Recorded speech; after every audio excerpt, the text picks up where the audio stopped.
అందరికీ నమస్కారం.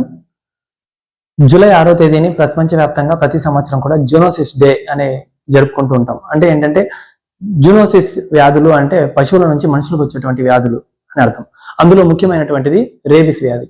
సో ఈ రేబిస్ వ్యాధి పిచ్చి కుక్క లేదా బాగా ఉన్నటువంటి కుక్క అయినా సరే దానిలో పిచ్చికి సంబంధించినటువంటి రేబిస్ కి సంబంధించినటువంటి వైరస్ ఉన్నప్పుడు అది దాని సెలైవా అంటే లాలాజలం ద్వారా ఈ వైరస్ ని బయటికి విడుదల చేస్తుంది. అది కరిచినప్పుడు బాగా ఆరోగ్యంగా ఉన్నటువంటి పశువులకు కావచ్చు, ఆరోగ్యంగా ఉన్న మనుషులకు కావచ్చు ఈ వ్యాధి వచ్చి ప్రాణాంతకంగా మారి చనిపోయే అవకాశం కూడా ఉంటుంది. కాబట్టి మీ పెంపుడు కుక్కలకు జూలై 6వ తేదీ జూనోసిస్ డే సందర్భంగా మీ దగ్గరలో ఉన్నటువంటి పశు వైద్యశాలలో టేకప్ చేస్తున్నటువంటి ఫ్రీ రేబిస్ వ్యాక్సిన్ కార్యక్రమంలో రేబిస్ కి సంబంధించినటువంటి రేబిస్ వ్యాధికి సంబంధించినటువంటి టీకాలు తప్పకుండా వేయించుకోండి.